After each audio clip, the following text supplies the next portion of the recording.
بارش کے وقت، سجدے کی حالت میں، روزہ دار کے لیے افطار کے وقت، یہ تمام تر اوقات ہیں، ان میں سے کسی بھی وقت میں آپ اللہ تعالیٰ سے دعا کریں، اللہ تعالیٰ آپ کی دعا کو انشاءاللہ خالی نہیں لوٹائیں گے۔ اب 8ویں نمبر پر کیا کرنا ہے کہ دوسروں کے لیے بھی دعا کرنی ہے۔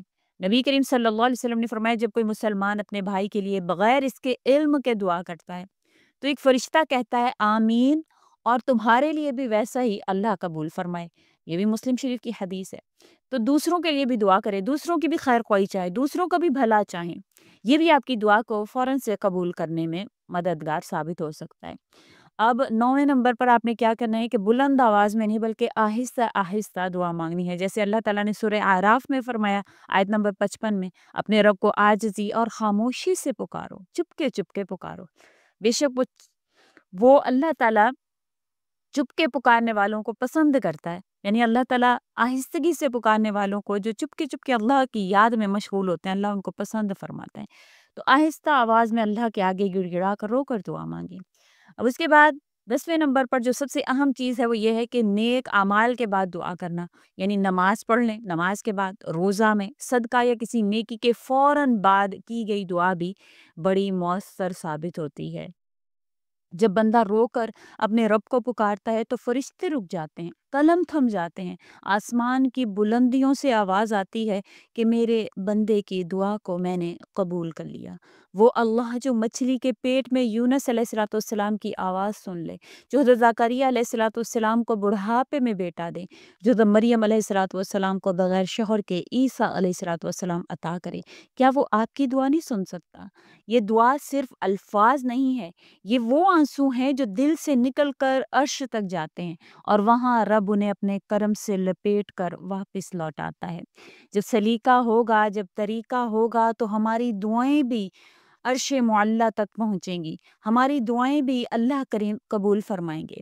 قرآن کریم میں اللہ تعالیٰ بار بار دعا مانگنے کا حکم فرما رہے ہیں اور وعدہ کیا ہے کہ وہ دعا قبول فرماتا ہے۔ دعا عبادت کا مغز ہے، اصل ہے۔ جو دعا انسان کرتا ہے وہ اصل چیز ہے۔ انشاءاللہ ویڈیو کو آگے ذکر کروں گی مکمل احادیث کے ساتھ، قرآن کے ساتھ۔ اس سے پہلے میں آپ سے گزارش کرنا چاہوں گی کہ تمام سننے والے ایک مرتبہ کلمہ لا الہ الا اللہ محمد رسول اللہ پڑھ کر کمنٹ میں ڈن لکھ دیجیے۔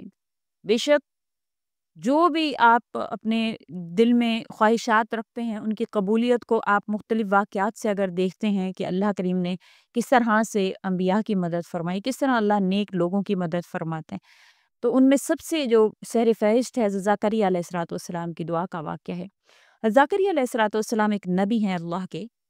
ان کی عمر بہت زیادہ ہو چکی تھی، بال سفید ہو گئے، ہڈیاں کمزور ہو گئی، ان کی بیوی بانجھ بچوں سے محروم تھی۔ اس کے باوجود ان کے دل میں خواہش تھی کہ اللہ انہیں نیک اولاد عطا فرما دے جو ان کے بعد دین کا کام کرے۔ ایک دن وہ مریم علیہ السلام کے حجرہ میں گئے، وہاں دیکھا کہ بے موسم پھل موجود ہیں۔ پوچھا اے مریم یہ کہاں سے آیا؟ مریم علیہ السلام نے جواب دیا یہ اللہ کے پاس سے ہے، بے شک اللہ جسے چاہے بے حساب رزق دیتا ہے۔ یہ سورہ آل عمران کی آیت نمبر 37 ہے۔ یہ سن کر زکریا علیہ السلام کا دل دعا کی طرف جھک گیا۔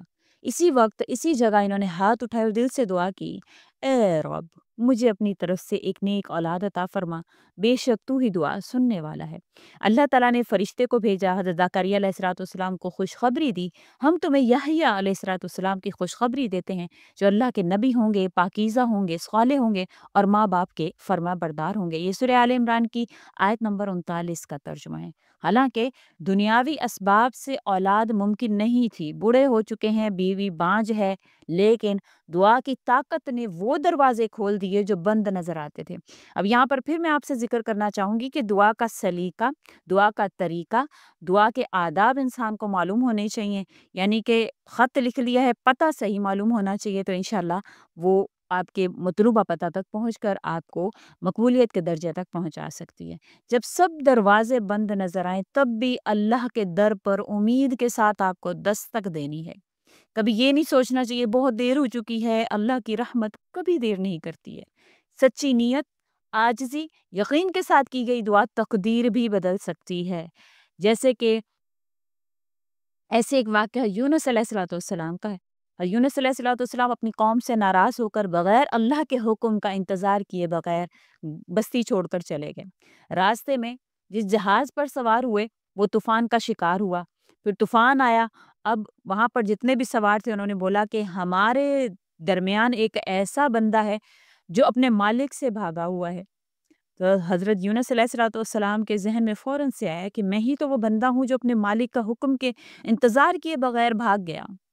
اب قرآن دازی انہوں نے کی، انہوں نے کہا ویسے تو کسی ایک کا نام ہم تجویز نہیں کر سکتے، اب انہوں نے قرآن دازی کی، ہر مرتبہ قرآن دازی میں آپ کا نام نکلے، اب آپ نے لباس بڑا عمدہ پہنا ہوا ہے، وہ ان کو شکل سے یا حلیہ سے وہ غلام تو نہیں لگ رہے تھے، لیکن جب ہر مرتبہ قرآن میں آپ کا نام آیا تو انہیں سمندر میں پھینک دیا گیا۔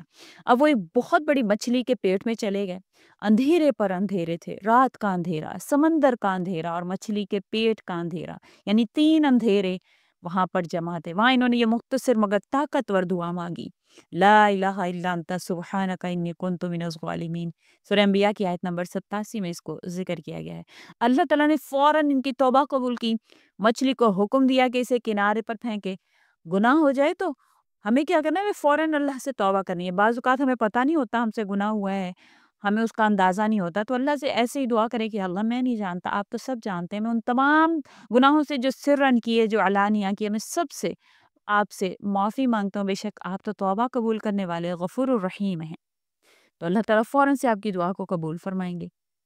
حضرت ایوب علیہ الصلوۃ والسلام کو اللہ تعالیٰ نے سخت آزمائش میں ڈالا، جسم بیمار، مال ختم، اولاد فوت، بیوی کے سوا سب چھوڑ کر چلے گئے، لیکن وہ صبر کرتے رہے، شکایت نہیں کی۔ پھر آپ نے دعا فرمائی، ربی انی مسنی الضر وانت ارحم الراحمین، اے اللہ بے شک مجھے شیطان کی طرف سے تکلیف پہنچی ہے، آپ تو بڑے رحم کرنے والے ہیں، یا اللہ مجھ پر رحم فرمائیں۔ پھر اللہ تعالیٰ نے جواب دیا کہ ہم نے ان کی دعا قبول کی، ان کی تکلیف دور کر دی اور انہیں ان کا سب کچھ واپس عطا فرما دیا۔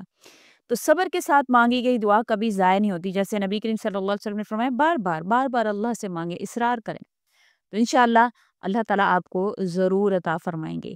بے شک وہ دعا آپ کی کسی بھی حوالے سے ہو، آپ کو بس طریقے سے، سلیقے سے، آداب کے ساتھ دعا مانگنی ہے۔ یہ صحیح طریقہ آپ نے فالو کرنا ہے، جو میں نے آپ سے 10 چیزیں ذکر کی ہیں، ان کو آپ نے فالو کر کے دعا مانگنی ہے، انشاءاللہ تعالیٰ آپ کو اللہ تعالیٰ ضرور عطا فرمائیں گے۔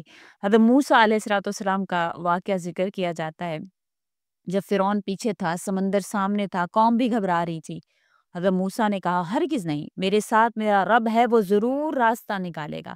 یہ سورہ شعراء کی آیت نمبر 62 ہے۔ اللہ نے سمندر کو 2 حصوں میں بانٹ دیا، حضرت موسیٰ اور بنی اسرائیل گزر گئے، فرعون غرق ہو گیا۔ جب راستے ختم ہو جائیں تب بھی آپ کو اللہ پر یقین ہونا چاہیے کہ وہ سمندر کو بھی چیر سکتا ہے، تو یہ یقین آپ کے دل میں ہو اور یہ آداب آپ کے دل میں ہوں جو میں نے آپ سے ذکر کی ہیں، تو انشاءاللہ اللہ کریم آپ پر مہربان ہوں گے، آپ کی ہر دعا کو قبول فرمائیں گے۔ اگر آپ نے آج دل سے دعا کی ہے تو یاد رکھیے کہ آج اس طریقے کو فالو کرتے ہوئے آپ نے جو دل سے اللہ سے دعا کی ہے تو اللہ سن رہا ہے، اور جب رب سنتا ہے تو وہ عطا بھی کرتا ہے، دیر ہو سکتی ہے لیکن انکار نہیں ہو سکتا۔ آپ جس لمحے اللہ کے سامنے گرے تھے وہ لمحہ مقدس تھا، اسی لمحے آپ کی تقدیر اللہ نے لکھ دی تھی۔ یقین رکھیے آپ کی دعا ضرور قبول ہوگی۔ اب چلتے چلتے میں اتنا ہی کہوں گی کہ آپ رب سے مانگتے رہیے، کیونکہ وہ دینے پر آئے تو بند دروازے بھی رحمتوں سے بھر دیتا ہے۔ تو امید کرتی ہوں آپ کو ویڈیو اچھی لگی ہوگی، طریقہ کار بھی سمجھ میں آیا ہوگا۔ اس طریقہ سے دعا کریں، انشاءاللہ آپ کی کوئی دعا رد نہیں ہوگی، سالوں سے جو مانگ رہے وہ بھی اللہ قبول فرمائیں گے۔ اسی کے ساتھ اجازت چاہوں گی، وآخر الدعوانا ان الحمد للہ رب العالمین۔ اللہ حافظ۔